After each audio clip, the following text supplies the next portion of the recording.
Quiero entonces presentar al doctor Emiliano Buiz, que es el profesor de la Facultad de Filosofía y Letras y la Facultad de Derecho de la Universidad de Buenos Aires. Dirige también un grupo de estudios, el de GRIAC, que se dedica al estudio del derecho, ¿no? en la antigüedad.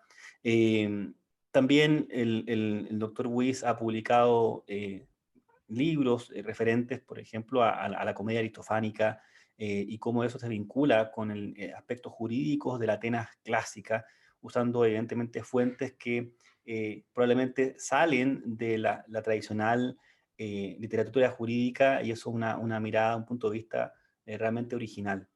Eh, en la conferencia de clausura que nos presenta el doctor Buiz se titula Pasiones en crisis, desgobierno político y corrupciones afectivas en la Atenas clásica. Por favor, Emiliano. Bueno, muchas gracias, Paulo.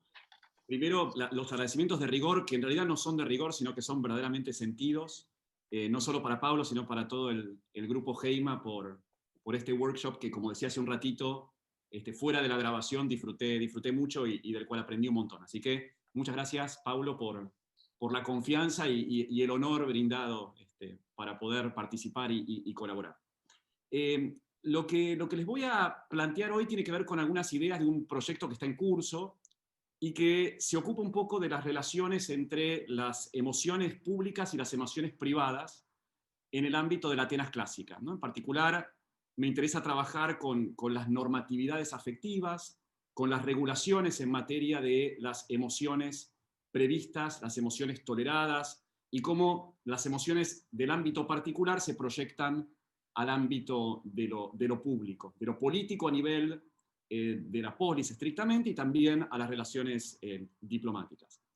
En ese marco voy a empezar a compartir una pantalla. Estoy trabajando con distintos tipos de fuentes literarias en particular, pero también algunas fuentes epigráficas. Y en particular para esta charla lo que hice fue quizás acotar un poco a ciertas fuentes los planteos que eventualmente estoy desarrollando de manera un poco más extensa. No sé si están viendo la pantalla. Sí, perfecto. Bien. Bueno, el objetivo entonces de este pequeño trabajo, que insisto es un recorte de un trabajo más amplio, es tratar de reflexionar sobre las regulaciones sociales en la Atenas de fines del siglo V, fundamentalmente viendo las superposiciones entre los quiebres políticos, las modificaciones jurídicas, los trastornos afectivos que acontecen en tiempos de crisis, ¿no? Y en particular me interesa, como voy a decir en un ratito, la dinámica de estas transformaciones, es decir, las causas, la emergencia y eventualmente los impactos. Lo que pretendo tratar de elaborar en estos minutos es ver cómo durante la guerra del Peloponeso aparecen una serie de cambios, metabolai, tanto externos como internos, que afectan al tejido comunitario y que producen alteraciones normativas concretas, tanto en el plano jurídico institucional como en el plano emocional, y esto es lo que las fuentes, y en particular voy a trabajar la historiografía por un lado y la comedia antigua por el otro, lo que las fuentes terminan denunciando. Me parece que entonces la desarticulación de las pasiones entonces es un fenómeno analógico a este desgobierno democrático que estamos planteando en el marco del workshop, y permiten explicar cómo repercute el plano público, si ustedes quieren, de la polis en las experiencias sentimentales de los ciudadanos y viceversa. Voy a empezar señalando, por supuesto, que el giro afectivo en el marco de los estudios sobre la historia griega antigua ha producido un caudal bibliográfico enorme que en su gran mayoría se ha centrado en la teorización aristotélica del pathos, fundamentalmente cómo se construyen discursivamente los alegatos. Recordemos que, según el propio Aristóteles, entonces, pathos implica uno de los elementos centrales de sus pisteis entes, ¿no? Y de sus modos de prueba persuasivos, los modos de persuasión, y precisamente en el caso de la retórica, en el libro 2, Aristóteles va a definir a las emociones como aquello por lo que los hombres cambian y difieren para juzgar y a las cuales sigue pena y placer. Luego, por supuesto, va a listar 10 emociones que están presentadas en pares contrapuestos. En esta teorización aristotélica, el orador va a poder moderar el pathos, orientar el pathos o incluso producirlo. Aunque la mayor parte de la bibliografía que trabaja sobre emociones intenta focalizarse en la esfera individual y en la esfera estática, es decir, ¿qué es la emoción para alguien? Me parece a mí que la definición de Aristóteles enfatiza una naturaleza más bien cambiante y dinámica. Este es el punto fundamentalmente que me interesa. La idea de que las emociones producen cambios, metabolai, es para mí de capital importancia porque en tanto generan juicios, presentan un componente cognitivista que anteceden mucho las tendencias actuales que examinan las emociones en términos psicológicos. Hoy en día podemos decir que las emociones son vistas por la escuela cognitivista de la psicología como un conjunto de complejos diferenciados que de alguna manera permiten aunar sistemas biológicos y sistemas culturales y que están muy lejos de la mirada biologicista, si ustedes quieren, universalista que había establecido Darwin hace ya mucho tiempo. Para esta nueva perspectiva cognitivista, la emoción y la razón son complementarios y esto lleva a pensar que la consagración y reproducción de emociones responde a regulaciones comunitarias que exceden la mera individualidad.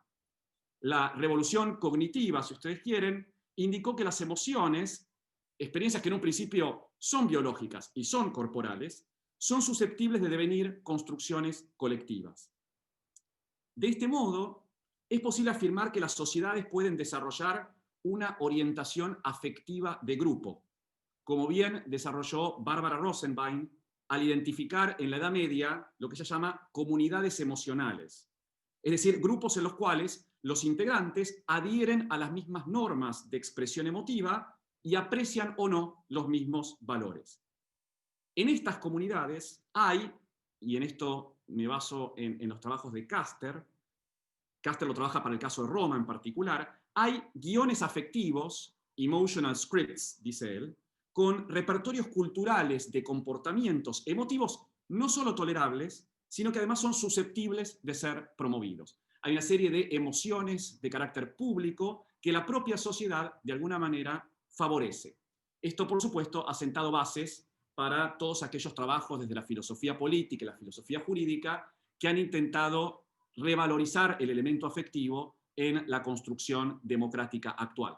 Acá tienen, por ejemplo, el famoso texto de Marcus del 2003 en ese sentido.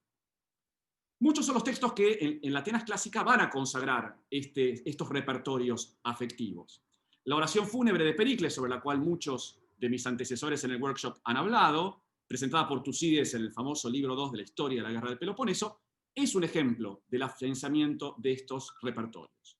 Con un carácter muy programático, el texto es un alegato, un elogio y una arenga al mismo tiempo, pronunciado en los funerales de quienes habían muerto en los primeros años de la guerra. Si rastreamos en la oración fúnebre cómo se presentan las bases del discurso, vemos que en principio hay un interés por el origen del régimen político imperialista de Atenas, cómo se hizo grande, a través de qué medios se hizo grande. Eso es lo primero que Pericles, dicho por Tucídides, afirma. Luego identifica que esto responde a un nombre, y ese nombre es democratía, y finalmente va a decir que esto garantiza el respeto de derechos iguales según las leyes, es decir, hay un afianzamiento del sustrato jurídico. Esto va a llevar a la valoración como un elemento que aúna la unidad política de la ciudad, la axiosis, que tiene que ver básicamente con lo que cada uno valora en pos de su capacidad de beneficiar a la polis en su conjunto. Los ciudadanos atenienses, entonces, son definidos como parte de una comunidad emocional, en tanto el plano político democrático reproduce las virtudes del régimen doméstico. Me parece que en este cruce entre el oikos y la polis se construye en gran parte la eficiencia de la oración fúnebre.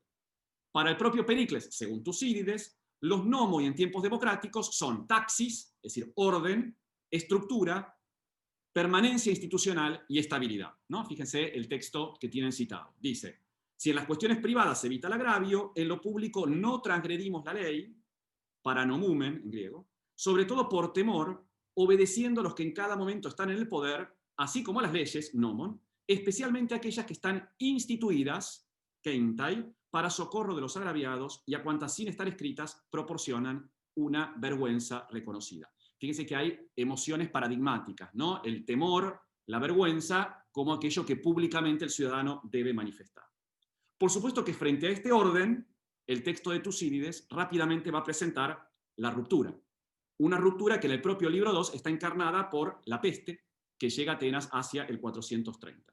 La peste altera el cuerpo social, modifica no solo el sustrato físico, el cuerpo unitario de la polis, sino además el plano emotivo y, por supuesto, el plano social, institucional y jurídico. En el pasaje, a partir de una contraposición con el fenómeno de la guerra, Tucídides compara los orígenes del conflicto y de la enfermedad para mostrar el carácter disruptivo. Fíjense que empieza diciendo, y este es el pasaje que ustedes tienen ahí, va a hablar de cómo la enfermedad empezó, ¿no? La enfermedad se inició Érxato tan pronto como los peloponesios invadieron el Ática.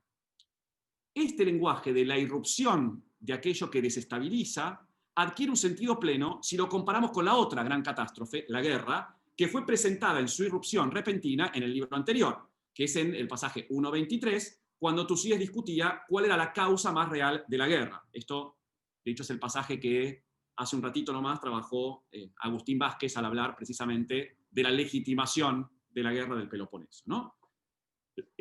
Cito a Tucídides. Respecto de por qué rompieron el pacto, respondo primero ofreciendo el relato de sus causas y contiendas, de modo que nadie pueda preguntar nunca por qué entre los griegos surgió semejante guerra.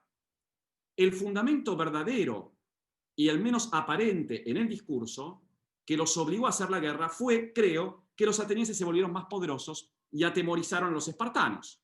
Pero hay que hacer visibles las causas en el discurso alegadas por cada una de las partes que llevaron a la disolución del tratado y a que surgiera la guerra. Fíjense que se puede prestar atención acá al surgimiento de la instancia del cambio, asociándola a un desorden con un verbo de movimiento, de hecho, katistemi, que muestra claramente la idea de la irrupción. De hecho, Paulo trabajó el concepto de estasis, acá hay evidentemente una relación casi etimológica con este surgimiento disruptivo, digamos, de la guerra. También hay una referencia interesante a las causas polarizadas entre lo real y lo invocado. Es precisamente lo que en el pasaje 2.48 va a ocurrir también con la peste, en la que, como va a decir Tucídides, su arribo sorprendió a los médicos porque no encontraban ninguna explicación de sus causas. Fíjense el pasaje 2.48. Dice, que cada uno, médico profano, según sus conocimientos, diga cuáles pudieran ser sus causas probables y las razones que crea motivadoras de cambio tan grande como para posibilitar esa transformación. El pasaje incorpora, junto con la idea de la causa, otro elemento clave para nuestra lectura, que tiene que ver precisamente con el cambio que se consolida como resultado de la irrupción. También aquí está el verbo metastesai, del verbo metistemi, que es revelador del sustrato político del cambio, ¿no? Esta idea de la metabolé que aparece de manera expresa. En la descripción de la epidemia, entonces, como factor disruptivo, se va a prestar atención a los cambios que se producen. Cambios primero en el plano del cuerpo, es decir, la sintomatología, plano que luego se complementa con las consecuencias morales. A los síntomas físicos le sucede algo peor que tiene que ver con el plano emocional. Fíjense lo que dice el propio Tucídides. Lo más terrible del mal en su conjunto, dice, es el desánimo cuando uno se notaba afectado, pues entregados a la desesperanza se abandonaban mucho más y no le hacían frente. Y el hecho de que al contagiarse unos de otros morían como rebaños, los que se habían librado mostraban una compasión mayor por el moribundo y el enfermo por haber experimentado ellos mismos la enfermedad y estar ya tranquilos. Pues no atacaba dos veces a la misma persona hasta el punto de matarlo. Recibían las felicitaciones de los demás e incluso ellos, ante la alegría extrema de ese instante, tenían la ligera esperanza de que en el futuro ya nunca morirían de ninguna enfermedad. La actualidad del pasaje, me parece en estos tiempos, es indescriptible. Lo interesante respecto de esta catástrofe que irrumpe es que efectivamente aparece una dislocación afectiva. Hay emociones contrapuestas que la peste acarrea. A la vez, el pueblo vive el desánimo, athymia, y la alegría, charis, pasando al mismo tiempo, sin solución de continuidad, de la desesperanza, anelpiston, a la esperanza, elpidos. Es precisamente esa alteración en el tiempo de la dimensión emocional que nos lleva precisamente a la definición que Aristóteles va a dar respecto de las emociones como transformadoras. Pero hay otros impactos más graves que estos. Los valores cívicos de la comunidad se desintegran y se instala una verdadera metabolé, un cambio, en todos los ámbitos. De hecho, se replica metafóricamente el vocabulario de la estasis y sus efectos jurídicos, como Pablo bien ha trabajado. Este es el pasaje siguiente. Dice también: en los demás aspectos, la enfermedad en general fue el inicio de mucha más anomia, pues con más facilidad uno se atrevía a hacer cosas por placer que antes habría ocultado al ver el repentino cambio de fortuna de los ricos y de los que morían de repente y de los que antes no tenían nada y rápidamente obtenían los de aquellos.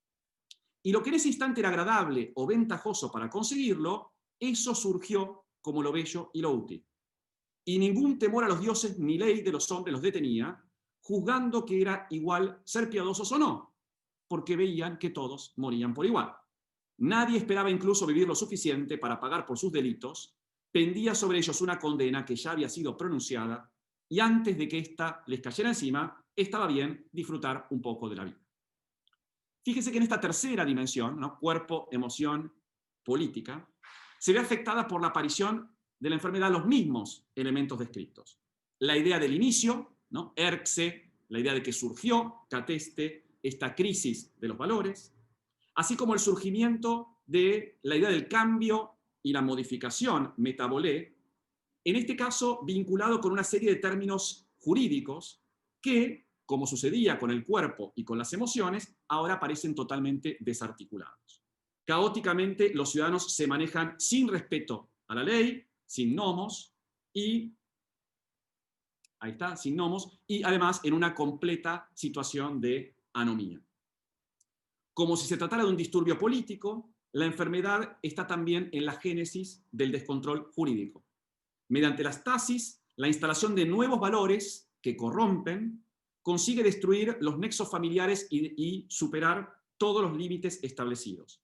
La ley entonces deja espacio a una anomía en la que cada uno impone sus propias reglas de comportamiento. Este cambio político traduce sin duda un vocabulario del orden del cambio de gobierno que nos lleva de vuelta a Aristóteles. En efecto, es Aristóteles el que va a hacer alusión al sustantivo metabolé al comienzo del libro quinto de su Política para describir las instancias del trastorno jurídico institucional. Fíjense, en este pasaje aparece tanto metaballo como el verbo metistemi. Dice Aristóteles: nos toca considerar a continuación cuáles, cuántas y de qué índole son las causas de los cambios, cuáles son las corrupciones, phtorai, propias de cada uno, de qué regímenes se suele cambiar a cuáles. Y de hecho después sigue para hablar de que en estos casos no hay ya justicia ni igualdad.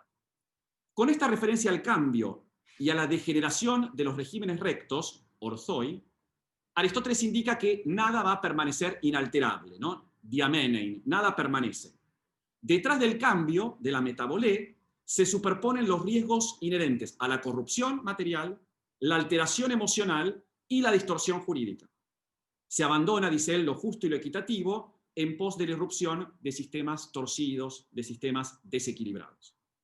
También Aristóteles, como Tucídides, se verá compelido a discutir las instancias del origen y las posibles causas de estas staseis, como aparece en el pasaje que están viendo ahí.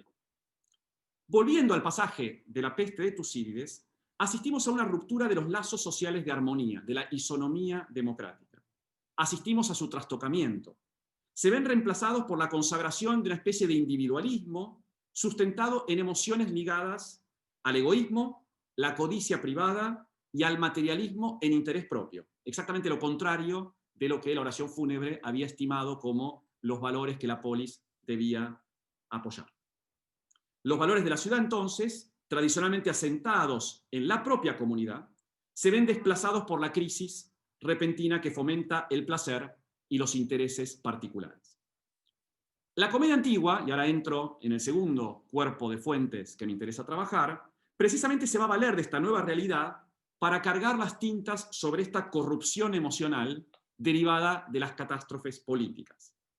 Como bien nos va a mostrar Aristófanes, y tengan en cuenta que las primeras obras de Aristófanes se representan pocos años después del inicio de esta guerra del Peloponeso y de la llegada de la peste, las consecuencias de la crisis se perciben en los planos normativos. Voy a tomar en este caso particular el ejemplo de avispas, ¿no? Representada en el 422, donde, me parece a mí, aparecen elementos interesantes para pensar la manipulación de las emociones colectivas.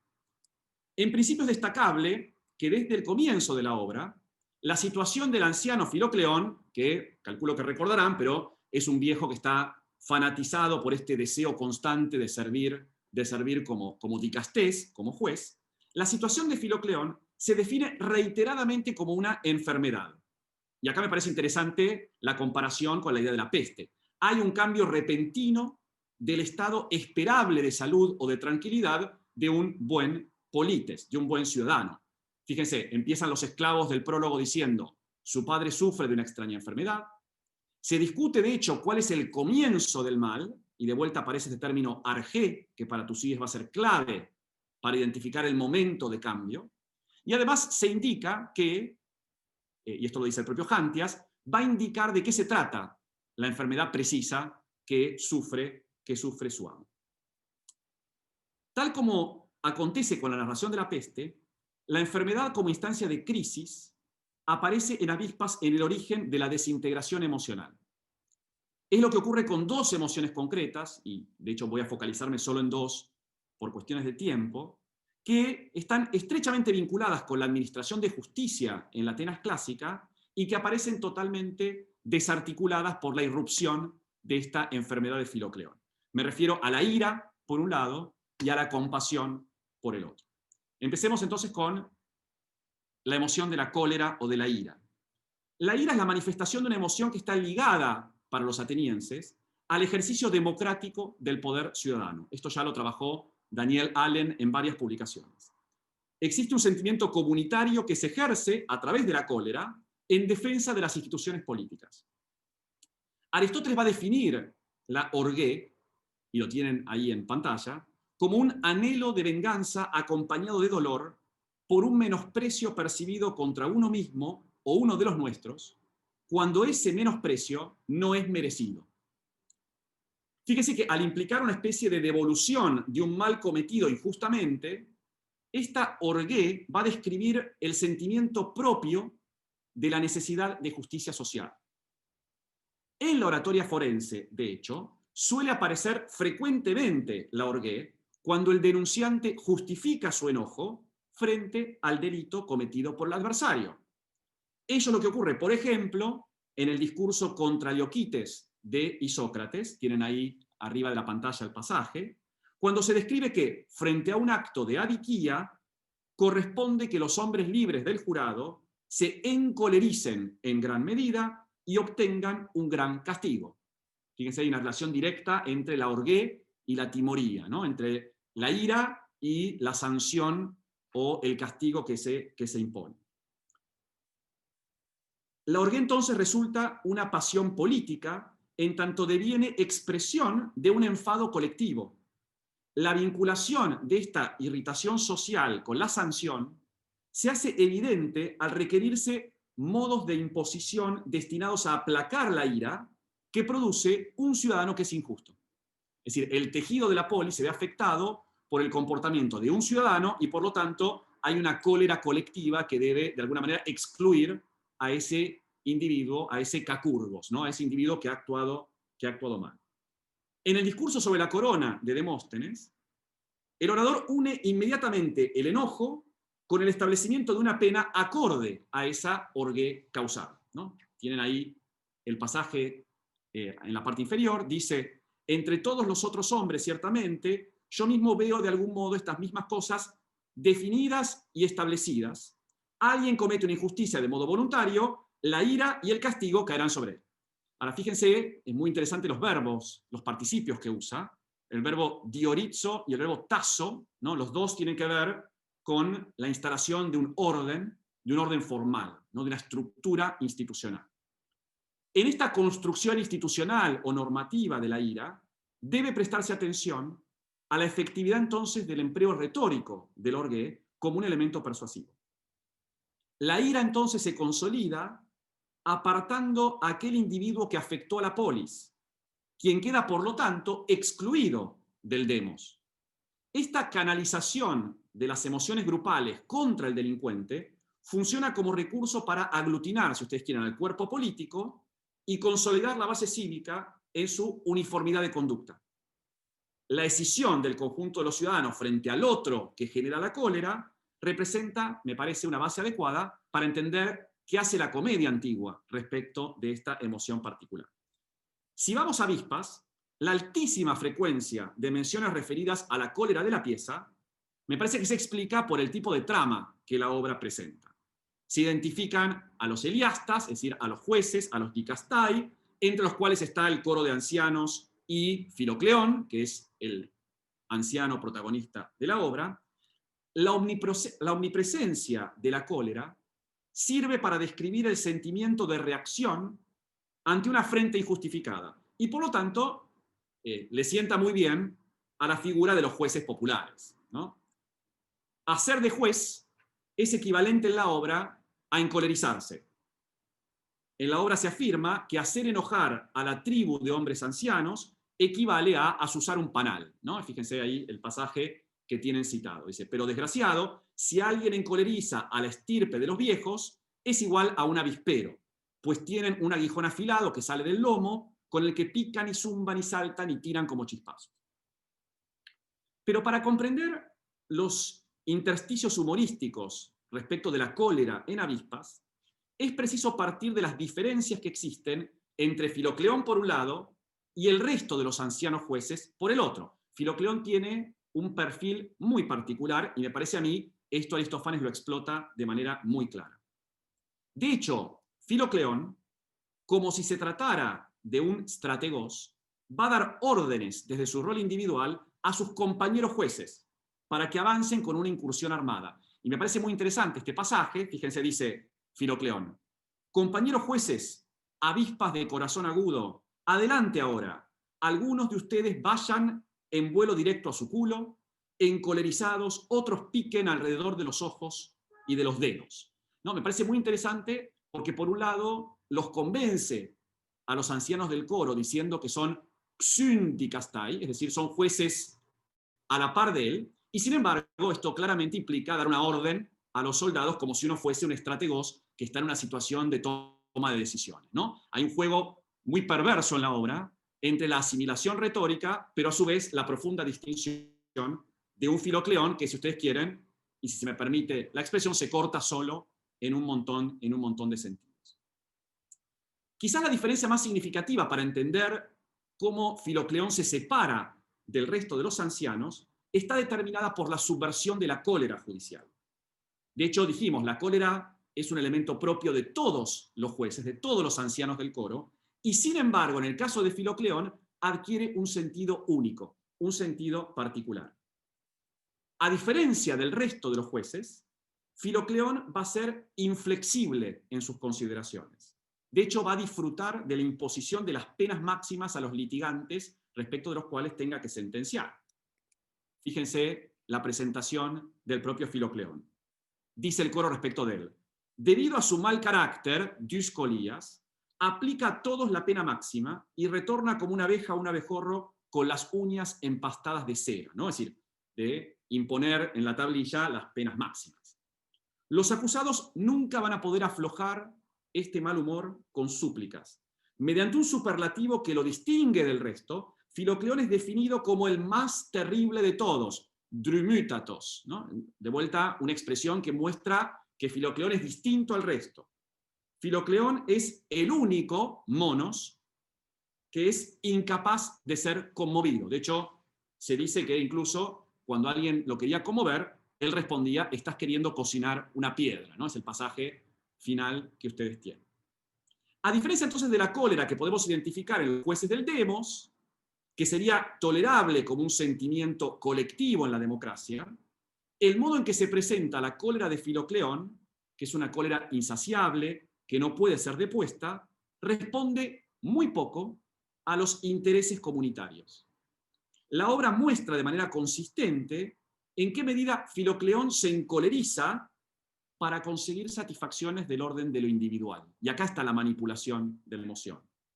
No sorprende entonces que en sus palabras la autoridad de los jueces se asimile a la de los reyes, paradigma absoluto del poder unipersonal. dice el propio Filocleón.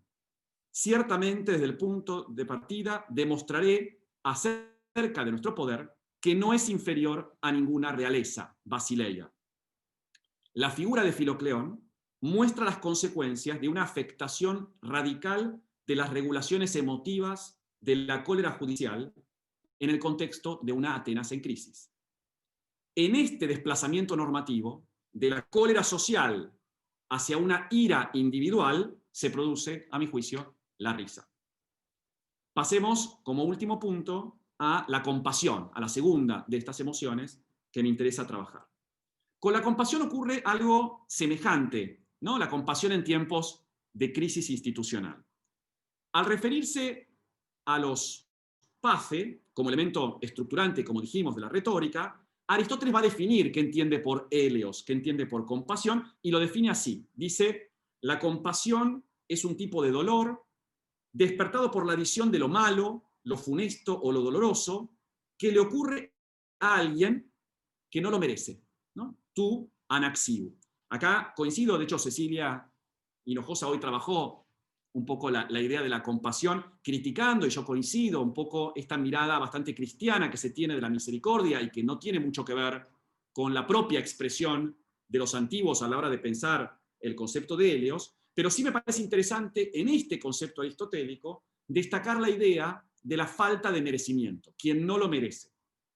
Esto implica identificar un conjunto de individuos que atraviesan experiencias particulares que los lleva a estar en una situación de vulnerabilidad frente al resto de la polis.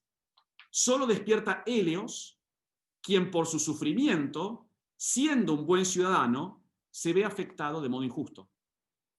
La relación entonces que se establece es entre el dolor inmerecido y la condición de un buen ciudadano, de un kalos polites, que de alguna manera explota la oratoria judicial.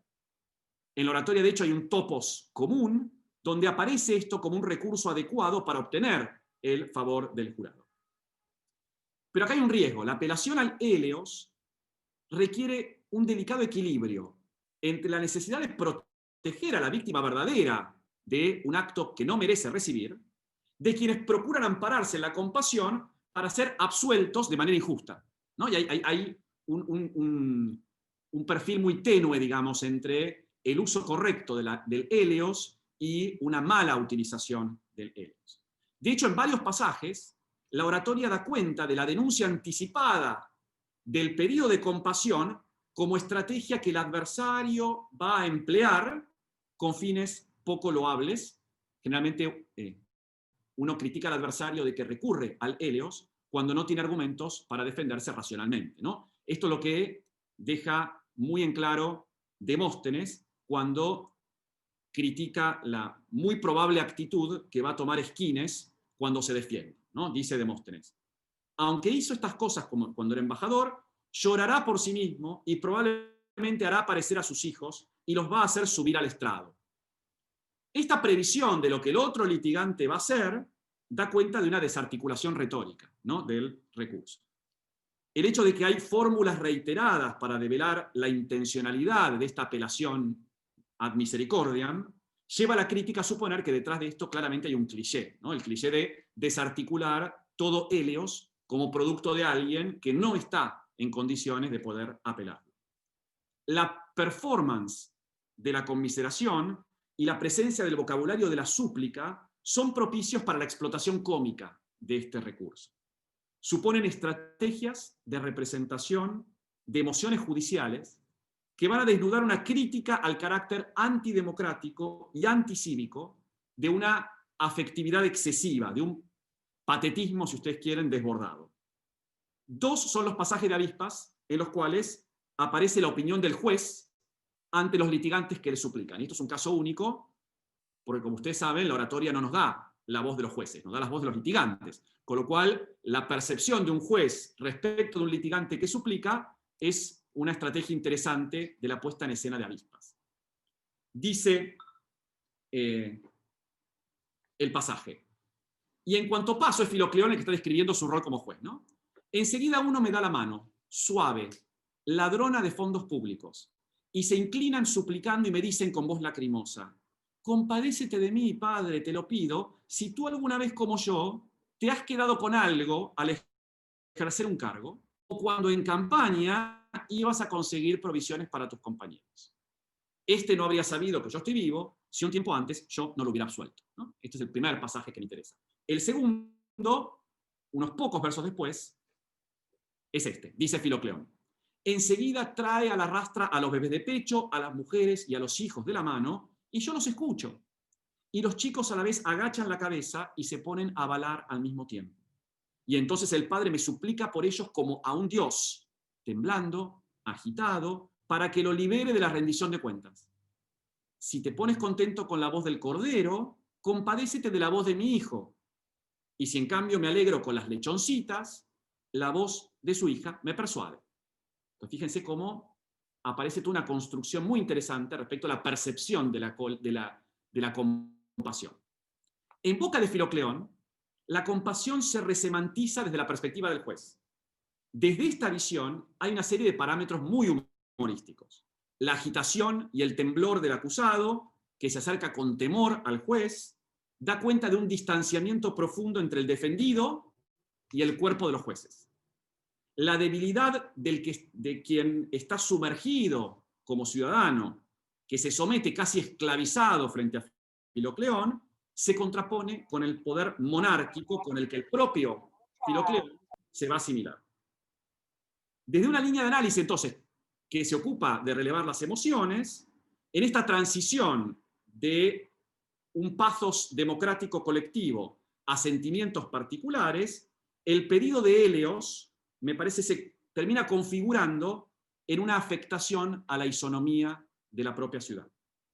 Si, como Neiden sostuvo, la súplica es una institución jurídica, religiosa, política, que sirve precisamente para intentar colocar a quien está en una posición más débil a un nivel de asimilación con aquel que efectivamente es el depositario de la súplica, el pasaje claramente se asienta en una notoria desigualdad.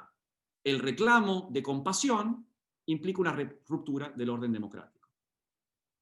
Este pasaje muestra, entonces, a un Filocleón que disfruta de la mala fortuna de los que le suplican, ¿no? Lejos de convertirlo en un par de quien sufre, que sería la idea de la compasión, el juez se eleva a una categoría superior de autoridad. Si el acusado y su familia se ven animalizados, como corderos que balan o como lechoncitas, Filocleón se siente, en cambio, una divinidad. Él dice: me suplican como a un dios, Hosper Theon. El pedido de Hélios se tiñe entonces de un trasfondo religioso que quiebra las bases igualitarias de la ciudadanía. Lejos de una pretendida empatía entre uno y otro, el texto cómico instala, si usted quiere, una suerte de hypopatía o de hiperpatía en el plano afectivo que desplaza esta idea de la compasión o de la idea de la simpatía por claramente una instancia desestabilizadora.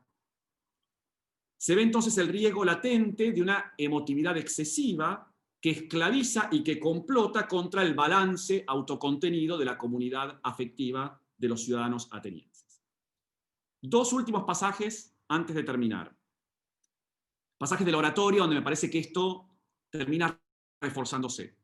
Cuando Lisias coloca en una primera persona una alusión directa a la necesidad de que los jueces se compadezcan de él, estamos en su discurso 7 sobre un cercado de olivo, Lisias necesita aclarar de modo explícito, a la hora de pedir compasión, su integridad como ciudadano, su pertenencia a la polis, su coraje masculino y su aceptación del orden de gobierno instalado socialmente.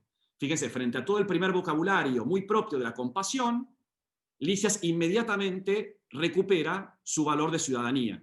He peleado muchas batallas en tierra y en mar, habiéndome portado bien en democracia como en oligarquía. De modo semejante, cuando Esquines le responda a Demóstenes recurriendo al pedido de Hélios, y ahí hay que reconocer que Demóstenes tenía razón, cuando Demóstenes dijo: van a ver que Esquines va a pedir compasión, finalmente en el discurso de Esquines se pide compasión, lo que Esquines intenta hacer es evitar a toda costa el riesgo de que el recurso emotivo sea malinterpretado. que su pedido de compasión sea asimilado a una emotividad poco ciudadana. Y es así que cuando él solicita la compasión del jurado, inmediatamente va a colocar del lado de su adversario todas aquellas características propias del mal ciudadano. Fíjese que él habla de su pedido de compasión y finalmente cierra diciendo: no entreguen a mis familiares a la ira de esta persona cobarde. Cobarde es poco varonil, de hecho dice anandro, y feminizada, yunaikeio.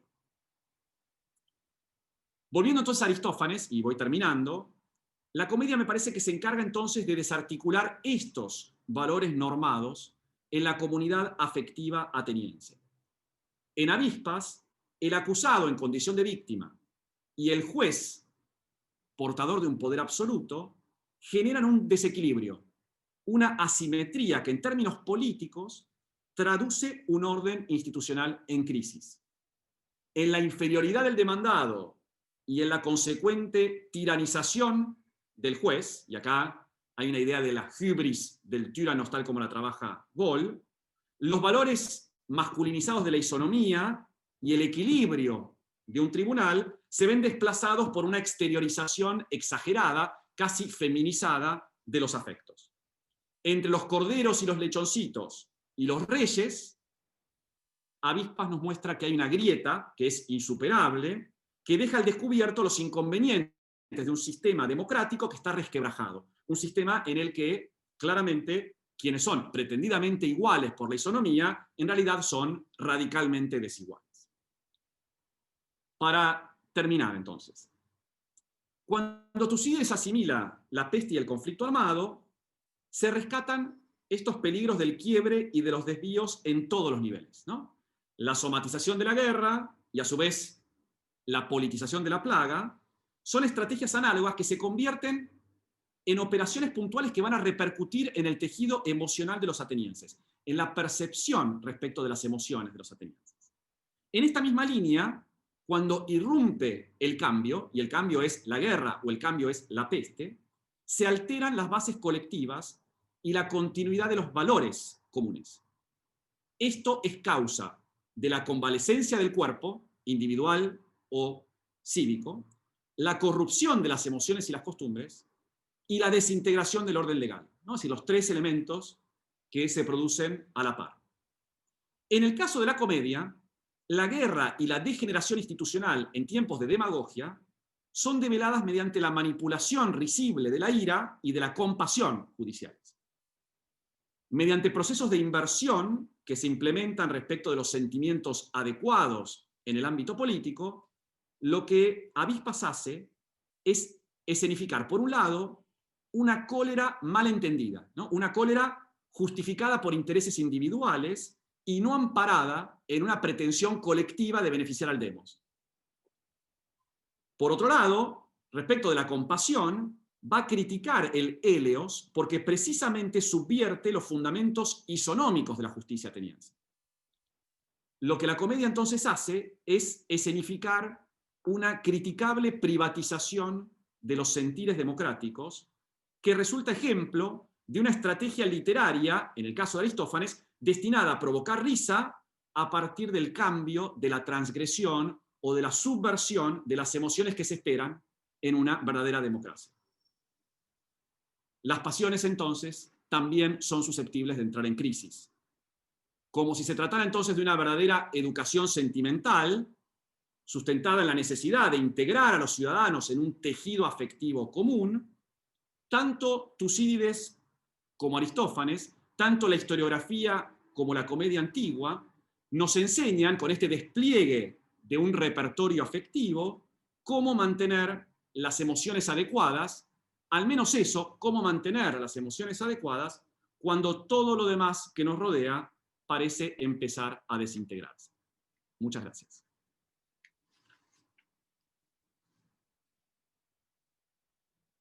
Bueno, aplausos ahí, aplausos virtuales. Agradezco, Emiliano, la muy detallada y muy precisa conferencia. Creo que es una conferencia que, como bien decía al comienzo, cierra y engloba de manera magistral uno, en primer lugar, el tema de este workshop, que es el gobierno, el desgobierno, tomando y considerando elementos que se han trabajado en estos días. Quiero dejar la palabra, porque no podemos cerrar sin comentar algo sobre esto. Por favor, si alguien quiere hacer un comentario o una observación a la conferencia del doctor Weiss. Yo, antes de las preguntas que voy a recibir con mucho Sí, gusto, debo decir sí. algo respecto de la factura de la charla, que es que trabajando sobre esta idea del cambio, la transformación, la modificación, la charla fue sufriendo de múltiples transformaciones mientras iba escuchando todos los paneles del workshop. De hecho, iba tomando nota diciendo, esto me sirve, esto me sirve. Así que este engendro que debo haber presentado en estos minutos, en realidad es una producción colectiva, como el pathos democrático. Creo que todos han contribuido en muchos sentidos a gran parte de estas reflexiones. Así que, antes que nada, agradezco todo lo que me han proporcionado durante estos 2 días. Muchas gracias, Emiliano. Por favor, abro la palabra para que alguien pueda hacer un comentario, una observación. Daniel, te veo motivado. Sí, no, yo la verdad es que todo lo que escuchaba a Emiliano Bueno, primero, solo Emiliano podría haber dado esta conferencia, que es complejísima, pero muy clara. A mí me sorprende, el tema es muy complejo, en particular todo lo que tiene que ver con las emociones. También te he escuchado sobre temas de gestualidad que vas vinculando con estos temas y son muy complejos, pero siempre eres muy claro, así que eso se agradece, ¿no? No, solamente a modo de comentar, me llamaba la atención porque como a mí me interesan todos los temas que tienen que ver con la identidad, y la identidad tiene mucho que ver con la normativa, pero no con la normativa necesariamente jurídica, sino también social, que allí está la tradición, etcétera. En el fondo, lo pregunto desde la ignorancia y también desde preguntas que van surgiendo cuando uno escucha. Esta suerte de emociones normadas, o esta normativa emocional, claro, de alguna manera es un reemplazo o es un discurso que pretende reemplazar una crisis de la ley, ¿no? O de la relativización de la ley en Grecia en la época clásica. Eh, y me pregunto, ¿será también una forma extensiva de legislación, tal vez? Pensando en el público, pensando en la comedia, pensando en la audiencia, en el fondo. ¿Será una extensión de la práctica jurídica? ¿No? Eh, Pensando como la historiografía es una extensión de la práctica política a veces. Lo pregunto porque claramente hay alegoría. Entonces, por ese lenguaje, digamos, alegórico, me pregunto si será una extensión. Me parece, gracias Daniel por el comentario, me parece que creo que le das en el clavo al punto que me parece más interesante destacar. Habiendo trabajado mucho tiempo, digamos, cuestiones más jurídicas, entre comillas, digamos, en la antigüedad, empecé a darme cuenta que quizás nosotros tenemos una mirada respecto de lo que implica la regulación jurídica muy moderna. Y cuando digo moderna, me refiero a una mirada bastante positivista del derecho. Si nosotros pretendemos que el derecho es un ámbito regulatorio muy particular, con normas jurídicas que están producidas por los órganos institucionales, etcétera, etcétera. Bueno, esa lectura del derecho, que me parece que explica el modo en que hemos encarado durante mucho tiempo los derechos premodernos, me parece que no le hace justicia, digamos, a estos conceptos regulatorios que están insertos en estas comunidades que son muy distintas de la manera en la que nosotros los concebimos. Primero, porque evidentemente, digamos, en el mundo premoderno esta decisión entre lo jurídico y otras esferas regulatorias en términos digamos, de estructura no existe. ¿Sí? Lo jurídico, lo religioso, lo político, lo económico forma parte, digamos, de un entramado que tiene que ver con lo colectivo, con lo social, etc. Por eso, mi interés en ir desplazando esta idea de lo jurídico por lo normativo, ¿no? Me parece que, y acá por supuesto no soy el único, de hecho hay muchos trabajos hechos por Adrian Lani, que ha trabajado mucho los aspectos sociológicos del derecho antiguo, o incluso Darbo Pejansky, que tiene una introducción de un volumen temático de Metis sobre la normatividad, donde ellos sostienen que lo normativo abarca lo jurídico, pero no se limita a lo jurídico, ¿no? Entonces, todo lo que tiene que ver con lo que para la dimensión jurídica sería la contraposición lícito-ilícito o legal-ilegal, en términos normativos incluye otras oposiciones, ¿no? Lo normado versus lo no normado, lo aceptado versus lo que transgrede, lo legítimo versus lo ilegítimo. Entonces, me parece que hay como una cantidad de oposiciones respecto de aquello que un repertorio normativo acepta y lo que no. Y el concepto de nomos es tan amplio para el mundo griego que juega en todos estos niveles. Es decir, nomos puede ser precisamente el derecho en el sentido más institucional del término, pero también estas prácticas consuetudinarias que pasan a ser obligatorias por el peso, digamos, de que son compartidas por una colectividad o por un grupo. Entonces me parece que lo normativo permite darle como una vuelta de tuerca. Sin irnos fuera del derecho, es, me parece a mí, recontextualizar al derecho como producto social. ¿No? Forma parte de otros órdenes normativos que se superponen. No sé si respondí, pero y por supuesto las cuestiones de identidad tienen que ver con esto. Es decir, la cuestión respecto de aquello que se considera propio versus lo que se considera ajeno, y el mundo griego es particularmente, digamos, un mundo en el cual estas antinomias, digamos, se construyen retóricamente muy bien. Bueno, desde esa dimensión, lo identitario entra en este tipo de consideraciones normativas. Muchas gracias, Emiliano. Yo también quiero hacer un comentario respecto a cuando tú hablas en la idea de Orgué y esta pasión política y la ira de los jueces en las avispas. Hay una situación que uno podría ver, una situación un poco binaria, de cómo también los textos, sobre todo más historiográficos del siglo V, se ve esa dimensión en la cual, que ha trabajado, por ejemplo, Laura Sancho Rochere, historiadora española, respecto a la ira y a estos elementos furibundos del demos, digamos, en oposición a lo que Paul Dimont, por ejemplo, trabajó respecto a la tranquilidad de las aristocracias, entonces, o la fiesta como elemento festivo, como elemento aristocrático. Entonces, en ese elemento creo que hay también como tú bien dices, esto no es un elemento que es aleatorio, está muy bien construido, una forma de asignar, mismo Aristóteles lo va a decir, ¿no? Cuando se refiere a las constituciones de Esparta, la venalidad de los éforos, y la pobreza que llegan a ser jueces por eso. Entonces, esa situación, creo que hay una línea común, un hilo que une de alguna manera esta mirada que tienen los textos, sobre todo del siglo IV y del siglo V, evidentemente, sobre lo que significa el demos, esta entidad popular.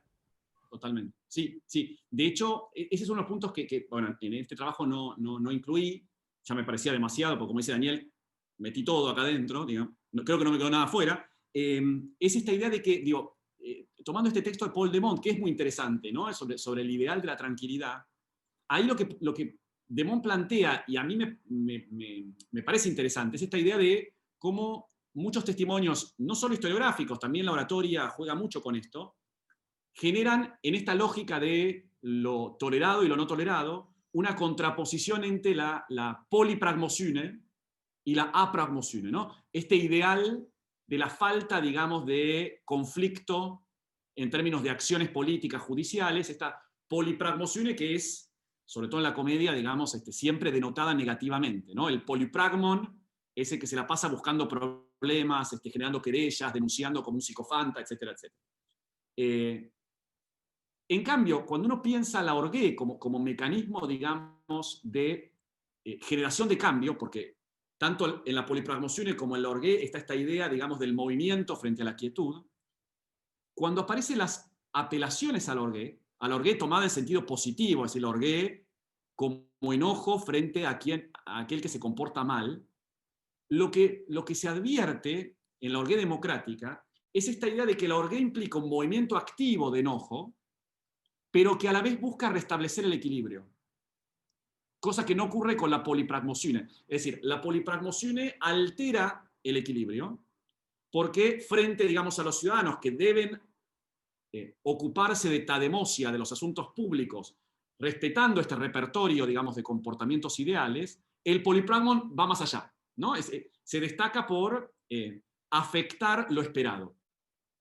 La orgué se construye precisamente para contraponerse a aquel que se comportó de manera desmesurada. Entonces es como una especie de válvula de escape, esto lo trabaja muy bien Allen, como una válvula de escape para que la sociedad vuelva a restablecer el equilibrio. Alguien se comportó de manera desmesurada, con hubris, cometió delitos, es autor de una adiquía, etcétera, etcétera. El conjunto de ciudadanos encolerizados tiene que sancionar porque la sanción restablece el orden, ¿no? Por eso me parece que detrás de estas emociones, por lo menos las emociones leídas democráticamente, está siempre esta idea de el balance emocional de lo que se espera en el guión afectivo de los atenienses.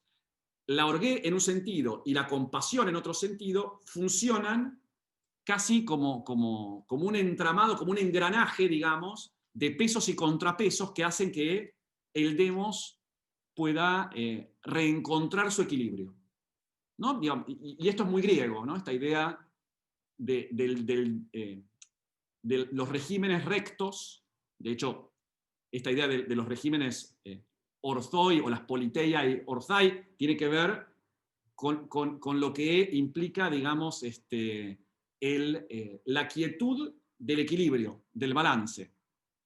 El delito, la transgresión, afecta ese balance, irrumpe, y en esa irrupción genera las consecuencias negativas. Entonces hay que rebalancear. Sí, muchas gracias, quedó muy claro, Emiliano. No sé si alguien más quiere hacer un comentario. Veo a alguien más ahí pensando. Juan Pablo, Agustín, fueron todos interpelados, todos fueron interpelados en esta conferencia. ¿No? Bien. Bueno,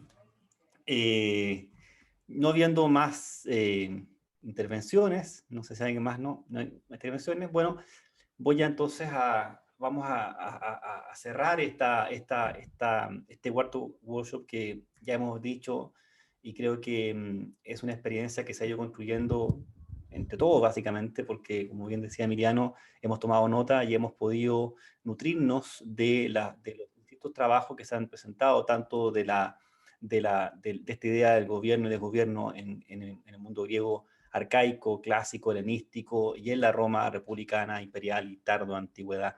Creo que ha sido un trabajo, una jornada que intentó abarcar desde lo particular elementos que han sido y que deben ser estudiados también en un contexto en que el mundo y naciones, incluida la nuestra y de otras partes de nuestro continente y de Europa, están viviendo situaciones de crisis de gobernabilidad y que obedece también a una respuesta a situaciones que probablemente no se han solucionado con el tiempo. Y el mundo antiguo probablemente tuvo esas instancias y supo resolver de mejor o peor manera algunas de estas crisis, de estas grandes eventos al interior de la ciudad, de las polis. Quiero entonces, bueno, en honor al tiempo y agradeciendo la presencia de cada uno, cerrar, clausurar con las palabras del profesor Emiliano Uis, este cuarto workshop que tuvo el patrocinio del Instituto de Historia de la Pontificia Universidad Católica del Paraíso y que contó con las palabras iniciales del director del instituto. Recordar, ¿no?, que estuvieron presentes profesores de distintas universidades que forman parte del grupo Heima, investigadores que están haciendo sus tesis, que están trabajando en tesis de doctorado y de magíster, y eso también le da esta nueva, intentar poder abarcar y comprender esta realidad que tenemos en Chile y Argentina, por descontado, por supuesto, con mucha alegría, poder contar con ese apoyo en este trabajo intelectual de estudiar el mundo antiguo, estudiar los clásicos, con un tema que nos convoca y que nos debe interesar a todos, ¿no? Por tanto, damos por clausuradas este cuarto workshop e invitarlos a las próximas actividades que se puedan realizar tanto desde el Instituto de Historia de nuestra Universidad Católica del Paraíso, tanto de las actividades que Heima está pensando. Damos una primicia, tenemos para enero probablemente una actividad que va a incluir también jóvenes investigadores chilenos y también algunas conferencias de importantes especialistas del mundo antiguo de América Latina. Por tanto, lo dejamos invitados, ya se enviará con tiempo cuál va a ser el programa y los títulos. Pero estamos pensando en eso, en esta modalidad creo que nos ha servido mucho para acercarnos a pesar de la distancia de la pantalla y agradecer a todos la presencia, la persistencia, la actitud de colaboración, de preguntar y esta cercanía que los clásicos nos permitieron estar aquí, finalmente, ¿no? Bien, por tanto, agradezco a todos y nos estaremos viendo en una próxima oportunidad. Muchas gracias, Emiliano, por tu tiempo, por tu excelente conferencia y a todos que nos están conectados desde Buenos Aires, de Argentina, desde distintas regiones de Chile. Muchas gracias. Muchas gracias a todos.